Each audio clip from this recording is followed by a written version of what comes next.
Welcome to our World Environment Day special. 39% or more than one-third. That is how massive the contribution of buildings and construction activities is to energy-related carbon emissions across the world. Unfortunately, we cannot stop making homes and buildings. It's linked to human progress. But what we can do is build much more responsibly. Today, we put the spotlight on India's green building practices to understand what are we doing right and what are the big gaps. Joining me on the show, Mili Majumdar, Managing Director, GBCI India. We also have with us Mohit Malhotra, MD and CEO of Godrej Properties, and Manit Rastogi, founding partner of Morphogenesis. Before I head into the discussion with my guests, here's the good news. As a country, we rank a high fourth amongst top 10 countries in the world which are LEED certified green buildings. We are right behind just USA, Canada and China. Now, LEED is a UGBC rating, which is the most widely used green building rating system globally to measure a building's commitment to energy and water efficiency, sustainable design, material and resources, and indoor environmental quality, amongst some other, in fact, many other things. Now, India also has its own homegrown certification for green buildings under CII, known as IGBC, or the Indian Green Building Council. IGBC has set a target of 10 billion square feet of certified green buildings by 2022 for India. And according to the data they released last year, as a country, we have achieved 75% of this target with 7.17 billion square feet of green buildings. In all probability, making some allowances for the pandemic lockdown and setbacks, India should achieve the target of 10 billion in the next 1.5 years. So that's the good news. Now let me go to Mohit. Mohit, Godrej Group made a commitment back in 2010 that every building that you make and build will be certified green. Give us some highlights of this journey. How difficult has it been? Or once you're committed, it's not a tough task? Yeah, thanks, Manisha. It's not a tough task because it's the right thing to do, and we are very committed to the green building development. So just to give you some statistics, 90% of our buildings today are green certified, and since 2013, we made a commitment that all our buildings would be minimum silver certified. So we have stuck to that commitment. 8 of our buildings are gold certified and 6 of our buildings are, platinum certified. So there is the incremental cost for developing these green buildings, but, in the overall trade-off between the cost versus, it being the right thing to do from a long-term perspective, we have taken a very conscious call to commit behind the green building development. And now our targets are to go even one step further in our journey. Mm-hmm. All right. So, Billy, let me come to you. Now, statistics, we look fairly good. Responsible developers like Godrej are leading the pack when it comes to green ratings and green certified buildings. But let's go a little behind the numbers per se. The total that we are talking about, 10 billion square feet as a target, is probably not even 5% of India's total built environment, isn't it? So we still have a very long way to go.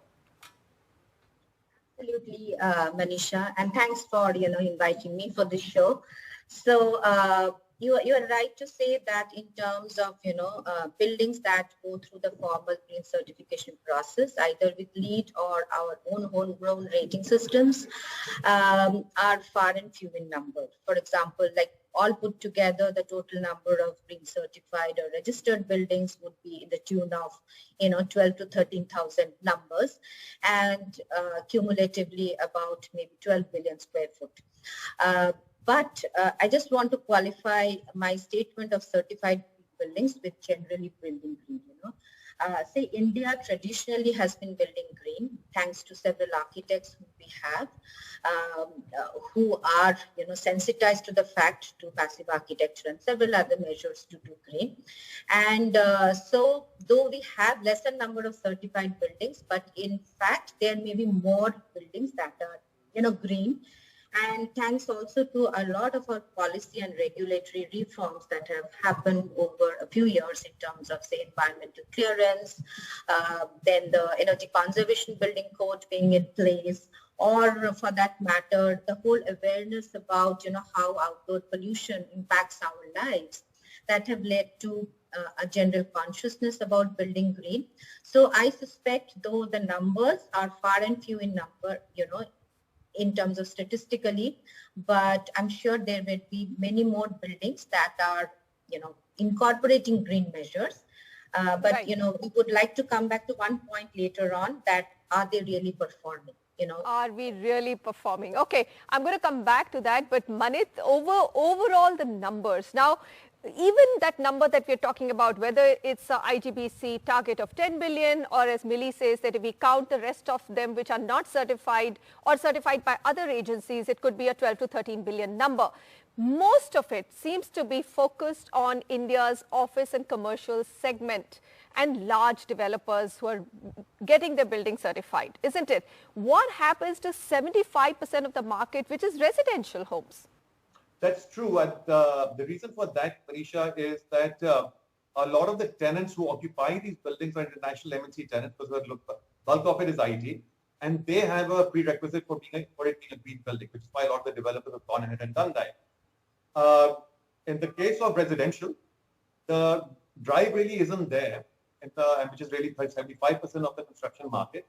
And the reason for that is that the buyer of an apartment is more interested in the location, the size of the apartment, and the cost, rather than the green features. And largely also because, a lot of our homes are hybrid. We don't switch the ACs on all the time. We don't switch the lights on. We are, by very nature as Indians, we're very conservative in how we consume our energy and how we consume our water.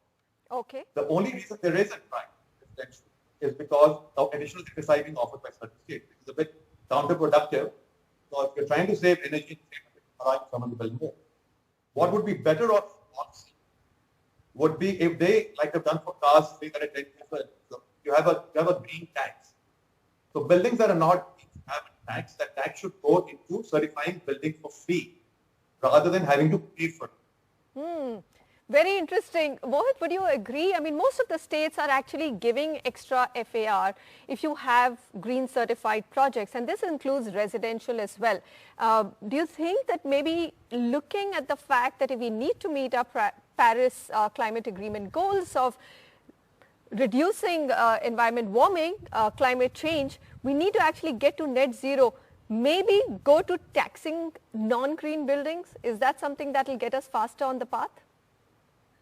Yeah, I think you're right. Government has to play a critical role, because the pull from consumer side isn't there, for paying for these extra costs for these buildings. So government, intervention would definitely help, whether it's on positive side, like Manit was saying about giving some additional FAR for green buildings, or, even if that's not possible, simple things like, giving faster approvals for green buildings, faster MOEF approvals from green buildings is also a big incentive for developers. Mm-hmm. And also, I think, negative measures could be also taken, but I think positive measures would be better and, would incentivize the market towards green buildings. So I think clearly huge role government can play in this direction. When you say that, all your buildings are certified, these are residential projects as well, isn't it, Mohit? These are, bulk of our projects, or 90% of our projects are residential. So I've been talking about residential projects. All our commercial projects are actually platinum certified. Millie, let me come to you. You spoke about the fact that there is, of course, one is a number of how many certified green building square footage we have in the country. And the second is the actual performance of these buildings. I mean, is anyone really auditing them once certified? Yes, so that's the big gap that we have in the certification space, that often, the performance is not recorded and reported, and also conveyed to the building occupants that how the building is performing, that has been designed to green. So it's very critical. So one of the, the major reason why this gap happens is that the design team and the operating team are different, So maybe the architect and the designer has put several principles in place, but when it comes to operations, they may not be aware. I'll take some simple examples of, like I had been part of several maybe random audits into green certified spaces. So just to give a few examples, a solar PV system that was installed in a residential property in a municipality that offered incentive for green certified building So after they received the incentive, they took up the Resident Welfare Association was unable to maintain it. There is a maintenance cost. They sold it out. And there was no, so they would have got incentive and a green certification based on that. Then it's not operating. Similar things happens, things happen with, say, the sewage treatment plant. The Resident Welfare Association does not maintain it, or they don't know. And similarly on the commercial side, many a times we find in random audits that the air quality is, missing. The building operators shut off the fresh air intake in order to save energy, and resulting in high concentration of, say, carbon dioxide. So I think it's very, very critical that green buildings are measured and maintained on all parameters if they have to be really functioning for the people for whom they are made. Absolutely. In fact, there's been this whole controversy also. For example, Tamil Nadu was one of the states which came up with a rainwater harvesting policy, saying that everything that you build must have those rainwater harvesting pits around them, right? And the system, but most of them are clogged and they're not working. Manit, my question is that, how in a country as vast as India with so many individual homes, what developers actually represent is a very small pie yet of India's housing market, isn't it? What do you do then? Other than tax, how do you actually audit these buildings? We don't have the manpower. No, that's very true, Manisha. But, at the end of the day, what are we looking at? We're looking at energy consumption and we're looking at water consumption. Now, it's a question of putting data analytics to work. How much energy is consumed is metered. How much water is supplied to any residential development, whether it's private or by a developer, is also metered. All the government had to do was deploy advanced data analytics in seeing how consumption happens apartment by apartment, house by house, across a certain area, across the state, across the country. That information is readily available. They will immediately be able to come up with a methodology of making recommendations of where is energy being overconsumed or underconsumed, or by simple analytics. So it's not really complicated. The data is all there. It's metered. You pay for it. So if there is a benefit scheme for someone who is consuming lesser energy per capita, we know how many people live in a home, but that we have a population census that allows that, then we can reward that. If there's a lot of consumption, we can check that too. So it's a question of deploying technology, maybe combining it with the GIS system and overlaying it with the population census to see how do you begin to report low consumption. So rather than only relying on ratings, which only really deal with buildings and not with people, it would be far more prudent to start rewarding people for behavior which is green. Okay. Mohit, what about audits? Do you have regular audits? Large developers also have commitment to their financials. They have their ESG, environment, social and governance, measurements that they need to meet. How often do you audit the buildings after they've been certified? Yeah, we have a regular audit process, both during the construction and post that as well.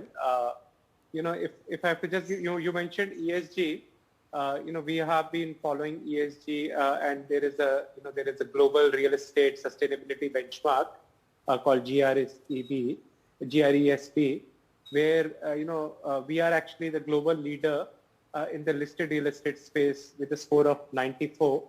So there is a huge commitment there. By default, one needs to measure these various metrics which are presented in the data. We are also working on doing ISO certification on all our sites, both for safety and health and also for environment management systems, which again by default would mean regular audit. So if you have to make these changes, measurement is part of it. Last year what we did was we introduced ESG goals in the entire management teams. So every person in the organization today has ESG goals which are measured, and their specific performance is kind of measured around these metrics. So I think it has to be comprehensive if we have to really make an impact on this. The pandemic has also forced us to ask a very important question. How do we make our buildings more healthy, better ventilated, and the air conditioning system more virus proof? When we come back, we'll focus on that.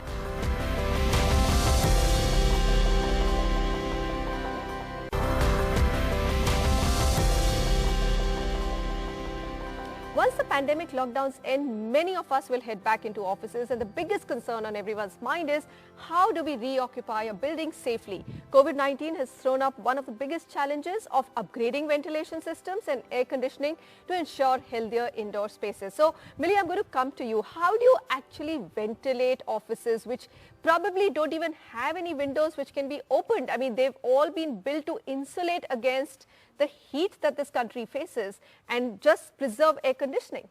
Yes, absolutely, Manisha, and that's spot on. So not only, we need to look at how offices can be made more healthier and greener.